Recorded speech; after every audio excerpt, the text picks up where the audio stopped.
ich begrüße Sie zu einer neuen Ausgabe von TUK Talk. Heute ist bei uns ein absoluter Teamplayer zu Gast, der die TU Chemnitz bereits seit seiner Studienzeit im damaligen Karl-Marx-Stadt kennt. Auch nach der Wende blieb er unserer Universität treu und kümmert sich mittlerweile als Vorsitzender des Personalrates um ihre Beschäftigten. Dr. Thomas Raschke wuchs in Widerau auf und studierte nach einer Maschinenschlosserlehre Elektrotechnik an der TH Karl-Marx-Stadt. Zunächst war er 10 Jahre lang als Entwicklungsingenieur im Gebiet der Mikroelektronik tätig. Im Anschluss forschte und lehrte er unter anderem im Gebiet der Mikro- und Nanotechnologie. Die Labore der Universität sieht er mittlerweile jedoch nur noch selten. Inzwischen ist er voll und ganz mit seiner Funktion als Vorsitzender beim Personalrat der TU Chemnitz sowie beim Staatsministerium für Wissenschaft und Kunst beschäftigt. Gemeinsam mit seinen Kollegen und in Kooperation mit der Universitätsleitung setzt sich Dr. Raschke in dieser Rolle für die Interessen der Angestellten ein und konnte bereits viele wichtige Ziele realisieren. Die immer wieder neu hinzukommenden Punkte auf seiner Agenda geht er daher mit der Überzeugung an, dass es stets eine Lösung gibt, wenn man es nur wirklich will.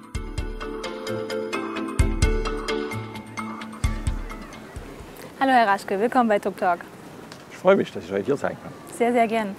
Sie sind als Personalrat eine Art Service-Mitarbeiter der Universität und helfen bei Fragen rund um das Thema Arbeitsplatz. Wer kann denn mit welchen Fragen zu Ihnen kommen? Nun, der Personalrat ist ja ein Gremium, das die Interessen der Beschäftigten vertritt. Und wir sind in unserem Personalrat 15 Mitglieder, die eigentlich aus allen Bereichen der Universität kommen, sodass wir einen Überblick auch haben, welche Probleme in den einzelnen Bereichen sind. Und unsere Aufgaben sind einmal im Personalvertretungsgesetz definiert. Das sind die gesetzlichen Aufgaben, die wir zu erfüllen haben. Aber dass wir Servicemitarbeiter sind, das haben wir bis jetzt noch nicht gehört. Aber eigentlich haben Sie recht, denn wir sind ja auf alle Fälle Service, dass wir den Beschäftigten anbieten, zu uns zu kommen für alle ihre Fragen, die sie haben. Und damit kann also jeder kommen, der ein Beschäftigungsverhältnis zu unserer Universität hat.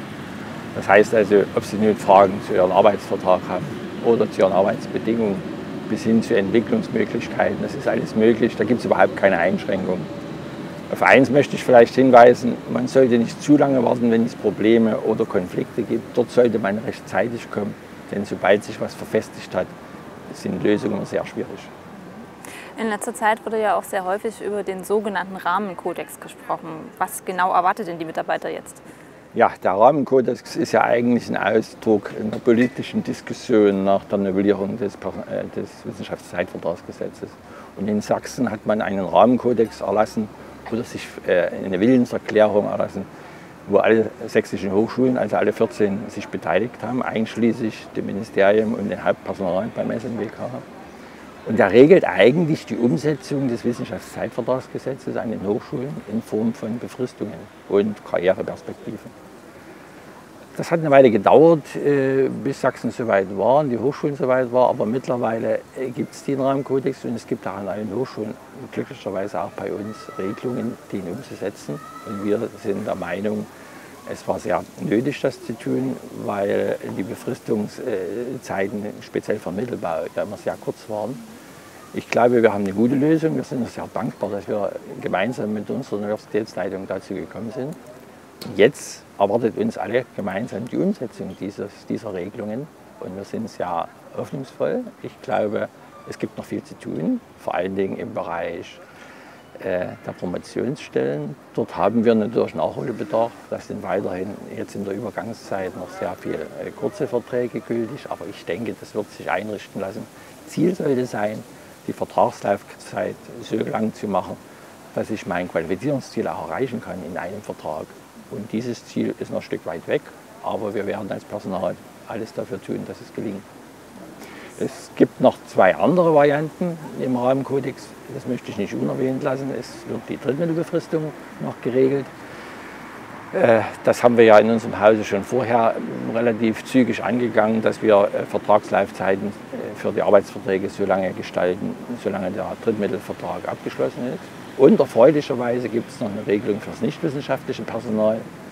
Auch da gab es sogenanntes Befristungsunwesen, dass also selbst wenn Haushaltsmittel zur Verfügung standen, die Beschäftigten nur kurz befristet wurden ohne Sachgrund. Ich glaube, das können wir damit auch überwinden. Und die neuen Ergebnisse in der letzten, der wirkt dann erst seit 1,5 Monaten, können wir sagen, die Dienststelle setzt ihn wirklich gut und wir stellen die Leute jetzt nur noch unbefristet ein. Das heißt, beim Thema Befristung hat sich also schon einiges getan. Aber heutzutage ist es ja auch so, dass immer mehr Arbeit in weniger Zeit und mit weniger Personal erledigt werden muss. Wie kann denn hier der Personalrat überhaupt noch entgegenwirken? Ja, das ist ein schwieriges Thema und das lässt sich, denke ich, gar nicht pauschal beantworten. Wenn wir unterschiedliche Strukturen in unserem Hause haben und wenn wir schon alleine dran denken, wir sind 2500 Mitarbeiter, 800 studentische Mitarbeiter dazu noch und davon sind mehr als 50% über Drittmittel beschäftigt. Da gibt es also schon die unterschiedlichen Varianten von Gegenwirkungen. Und dazu kommt noch auch die haushaltsfinanzierten Mitarbeiter in Technik und Verwaltung haben ja durch den Stellenabbau der letzten 10 Jahre enorm viel zusätzliche Arbeit bekommen, sodass es also für die unterschiedlichen Beschäftigtengruppen sicherlich unterschiedliche Lösungen geben muss. Aber allgemein kann man natürlich sagen, der Personalrat wird alles dafür tun, dass sich erstmal die Arbeitszufriedenheit verbessert. Ich glaube, Arbeitszufriedenheit und Arbeitsklima sind ein ganz wichtiges Gut. Es gab jetzt neue Zahlen, die Beschäftigten fehlen, also zufriedene Beschäftigte fehlen nur halb so lange wie unzufriedene Beschäftigte durch Krankheit und andere Sachen. Ich glaube, da gibt es noch ein großes Problem, was wir angehen können. Und die Vorschläge des Personals sind vielfältig. Wir haben einmal die Flexibilisierung von Arbeitszeit und Arbeitsort im Auge. Wir haben ja schon eine flexible Arbeitszeit, aber die ist mittlerweile sicherlich noch mal renovierungsbedürftig. Die Probleme von Telearbeit, Homeoffice müssen wir noch angehen. Das ist noch eine gemeinsame Aufgabe, die gemeinsam mit dem Rektorat sicherlich begonnen werden muss. Und ja, die Gesunderhaltung der Beschäftigten gehört natürlich genauso dazu. Betriebliches Eingliederungsmanagement ist in Arbeit, wird also passieren. Und alle Grundlagen stehen eigentlich im Personalentwicklungskonzept, was ja gemeinsam zwischen Rektorat und Personalrat abgeschlossen worden ist. Und auch hier kann ich nur sagen, wir müssen es jetzt angehen, gemeinsam, alle Mitarbeiter natürlich auch mit. Man kann auch nur jeden aufrufen, seinen Beitrag dazu leisten. Wie wir hören, fungieren Sie ja als Vermittler zwischen diesen gegnerischen Parteien. Das ist sicherlich nicht immer ganz so einfach. Und dennoch tun Sie das nun schon seit 1990. Wie oft haben Sie denn in dieser Zeit ans Aufhören gedacht? Oh, also erstmal gegnerische Parteien würde ich die Beschäftigten im Personalrat und Dienststelle nicht nennen. Man hat sicherlich unterschiedliche Interessen, das ist ganz klar, aber die Ziele sind eigentlich die gleichen. Man will eine gut funktionierende Universität haben mit attraktiven Arbeitsplätzen, die natürlich dann die Beschäftigten auch mit Freude besetzen können.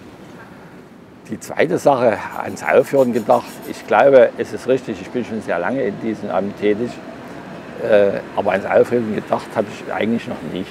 Es ist ja so, das ist aber allgemein bei Arbeit so, solange Arbeit Erfolge zeigt, motiviert das ja. Und diese Erfolge hat der Personalrat gehabt in den vielen Jahren, die wir Personaltätigkeit haben. Erfolge nicht für sich, sondern für die Beschäftigten, ist ganz klar. Und sowohl im Einzelfall als auch für die gesamte Beschäftigtengruppe. Und das motiviert unwahrscheinlich.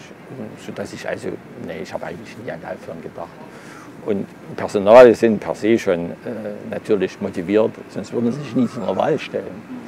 Wir werden ja gewählt und wir machen das gern, wir stellen uns gern zur Wahl. Und da weiß ich natürlich, dass ich die schwierige Aufgabe, die zeitintensiv ist und die ja im Ehrenamt ausgeführt wird, zusätzlich machen muss. Das ist nicht immer einfach, aber wir machen es gern. Das hört sich gut an. Herr Raschke, ich wünsche Ihnen auf jeden Fall viel Durchhaltevermögen und Nervenstärke. Vielen Dank, dass Sie heute bei uns waren. Ich bedanke mich auch. In der nächsten Sendung wird es sportlich. Wir freuen uns auf die Leichtathletin Rebecca Hase, die Psychologie an unserer Universität studiert. Sie verrät uns nicht nur, wie sie den alltäglichen Spagat zwischen Sport und Studium meistert, sondern auch, inwiefern sich ihr Studium von dem ihrer Kommilitonen und Kommilitoninnen unterscheidet. Fragen zum Thema können Sie uns an die eingeblendete E-Mail-Adresse schicken. Bis bald!